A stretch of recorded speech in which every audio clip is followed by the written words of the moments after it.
I bought this old office PC for just $16, and somehow I'm going to turn it into an AAA gaming machine. This thing is running on LGA 775 hardware from 2004. A weak power supply, outdated parts, and way too many limitations. But instead of throwing it away, I'm upgrading it piece by piece to see how far this ancient platform can still go in 2026. So today, we're taking a $16 Office PC and pushing it until it can play modern AAA. Just look at this Dell Optiplex 780 SFF. It feels straight out of the early 2010, back when Office PCs were made for nothing more than running Excel all day. And now, most of these machines are just sitting around waiting to be thrown away. But here in 2026, can this old Office PC actually become a real gamer? Well, as long as the seller didn't send me a dead machine, maybe we still have a chance. On the outside, this thing is pretty dirty. There's dust everywhere, and for some reason there's leftover glue all over the case too. Alright, let's open it up and see what we're working with. Inside, we've got a 200-watt proprietary power supply.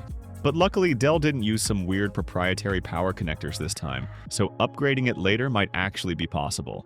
As for the RAM, there's only a single stick installed and it doesn't even have a label on it. No branding, no specs, nothing. So right now, I genuinely have no idea how much RAM this machine even has. My guess? Probably 2 gigabytes, maybe 4 gigabytes if I'm lucky. Anyway, the first upgrade is this $20 SSD. I already installed Windows and a few AAA on it beforehand. Now I'm just hoping this ancient machine still works, and oh my god.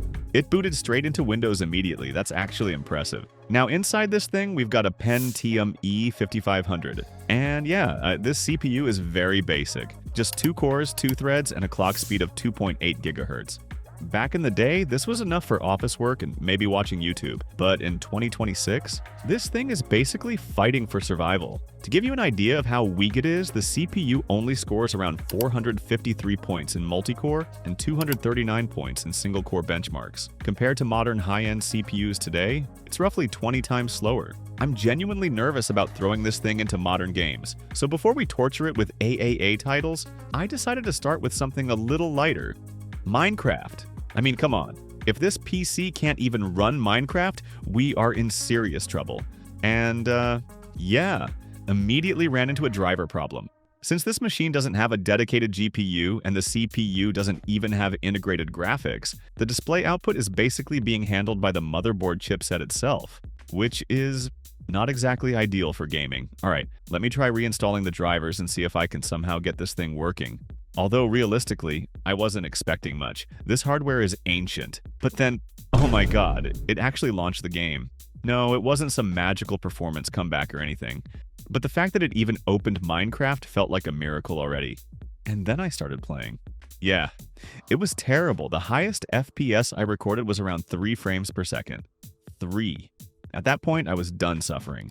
So I immediately dropped the render distance to the absolute minimum and lowered the resolution to 720p. And surprisingly, the FPS did improve, but not by much. The highest I saw was around 30 FPS, which sounds decent until you realize the frame drops were absolutely brutal. Now it's time for the first AAA Tomb Raider, and at this point, I already knew I had to lower the resolution to the absolute minimum before even launching the game. Otherwise, there was a good chance this PC would simply give up. But somehow, the game actually started, which already felt surprising enough. The bad news? The performance was absolutely terrible. The FPS stayed in the single digits almost the entire time.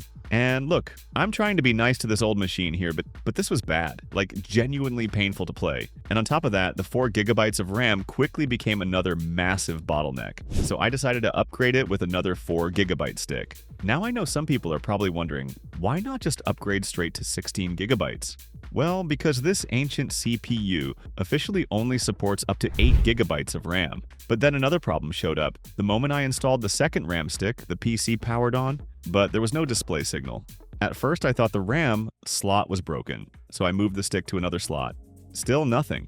After digging around for a while, I finally realized the real problem. The 2 RAM sticks were completely different types. One stick had memory chips on both sides, while the other only had chips on one side. And apparently this old Q45 chipset is so outdated that it can't properly read newer RAM modules. To work correctly, the RAM has to be the older two RX8 type with a total of 16 memory chips, 8 on each side. So after all that confusion, I tried using two 2GB sticks with chips on both sides instead. And finally, it worked perfectly.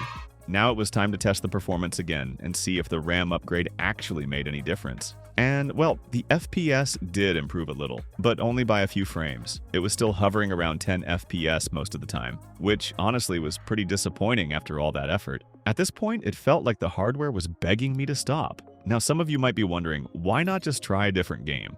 Well, I did. I tried Cyberpunk 2077, and yeah, absolutely nothing happened.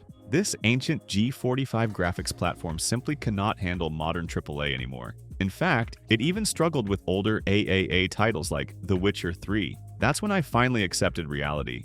If I actually wanted this machine to become playable, I needed at least a dedicated graphics card and a much more powerful CPU. And yeah, a dual-core CPU is just way too weak by today's standards, especially when my goal is to run games that are definitely not lightweight. Now, the interesting thing about Socket 775 is that it was released all the way back in 2004, and it supported a huge variety of CPUs.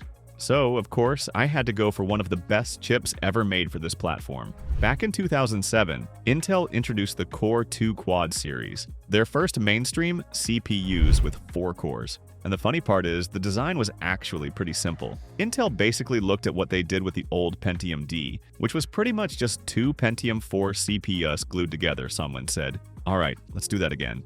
Except this time, they combined 2 Core 2 Duo chips together and created a quad-core CPU. And then in early 2009, the Core 2 Quad Q 9000 series was born. A few years later, in 2011, Socket 775 was officially discontinued, which basically turned the Core 2 Quad lineup into the final bosses of this platform. Now, technically, the strongest CPU for Socket 775 is the ExtremeQ X9770, but those things are insanely rare and ridiculously hard to find today. So, this Q9550 right here is pretty much considered one of the best CPUs you can realistically get for this socket. Although to be fair, most of the improvement mainly comes from having more cores and threads.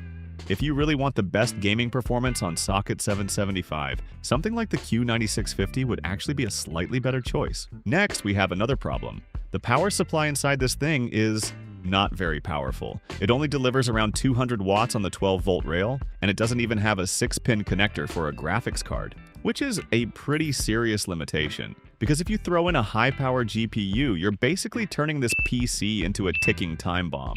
And space inside the case isn't helping either. This system was originally designed for low-profile cards only. I do own a few GPUs like that, but performance-wise, they're really not that impressive. So instead, I started noticing something interesting. Right inside the case, there's actually a small empty space. And that gave me an idea. What if I use that extra space to fit a full-size single-fan GPU inside this tiny machine? Something like this GTX 1050 Ti, and surprisingly, it fit almost perfectly. To connect the GPU to the motherboard, I used a reverse PCIe riser cable. Then I cut out a small opening for the display ports. But after finishing everything, I noticed another problem. The GPU's I/O bracket was slightly too tall and kept getting in the way. So at that point, I just cut half of it off, and thankfully it still looked completely fine afterward. Then I secured everything to the case with screws, and just like that, I successfully installed a full-size GPU inside this tiny compact system. And I gotta say, I'm actually really impressed with how clean it turned out. Everything fits so tightly and efficiently, it almost looks like the GPU was made specifically for this case. I can even close the side panel completely without anything bulging out. Now it was time to relaunch some of the games I tested earlier.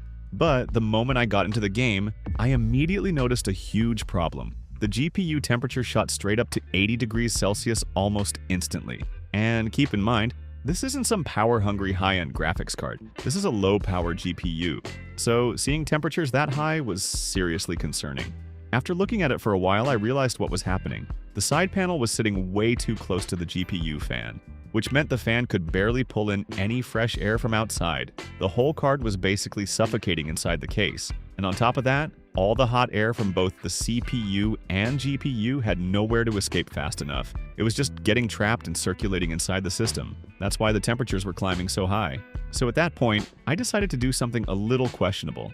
I drilled a bunch of small holes directly into the side panel near the GPU fan, just so the card could finally breathe.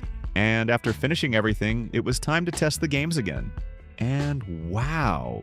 The difference was way bigger than I expected. The GPU temperature dropped all the way down to around 50 to 60 degrees Celsius, which is actually extremely good for a setup like this. And when it comes to FPS compared to the beginning, this was a massive improvement. At first, the game was barely running at around 10 FPS, but now it was hitting as high as 70 FPS. That means we gained roughly 60 extra frames compared to where we started. And what makes this even crazier is that I'm now running the game at full HD resolution with normal settings.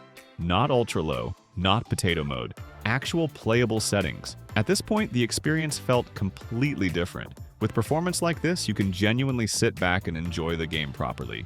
I played for around 10 minutes straight, and surprisingly, the system felt really stable the entire time. Now let's move on to something heavier. The Witcher 3. This time I'm still running the game at full HD resolution, but I lowered the settings down to low. And surprisingly, the FPS was actually pretty decent. I was getting around 40 FPS most of the time. Now sure, that's not an insanely high number or anything, but compared to how this machine performed before the upgrades, this is a huge difference. And for a slower-paced story game like The Witcher 3, 40 FPS is still completely playable. In fact, for a setup this old, it actually feels surprisingly enjoyable. Now it's time for the game that so many of you asked me to test, GTA 5. And yes, we're still running at full HD resolution. The highest FPS I managed to get was around 30 while driving through the city, which honestly isn't bad at all considering how old this platform is. But there's still one major problem. The moment the streets became crowded with NPCs or explosions started happening everywhere, the FPS would immediately begin to drop. And that pretty much confirms one thing. The CPU architecture is simply too old to keep up with modern game physics, AI, and large open-world environments smoothly anymore. And this became even more obvious when I tried launching Cyberpunk 2077. At this point, it didn't even matter how powerful the GPU was anymore, because the real problem was the CPU itself. Starting from Update 1.5, CD Projekt Red made a VX instruction support mandatory for the game to run. And unfortunately, the Intel Q9550 is simply too old for that. So the moment I tried opening the game, it instantly crashed back to the desktop. So in the end, this old PC can still handle a few older AAA at a surprisingly decent level. But once you move into newer titles, things start getting much harder because modern games demand far more from the hardware. And for a platform this old, there's only so much it can do. Still, I think the fact that this machine can even run games like this in 2026 is already pretty impressive. Anyway, I think this is the perfect place to end the video. Thanks for watching all the way to the end. See you guys in the next one.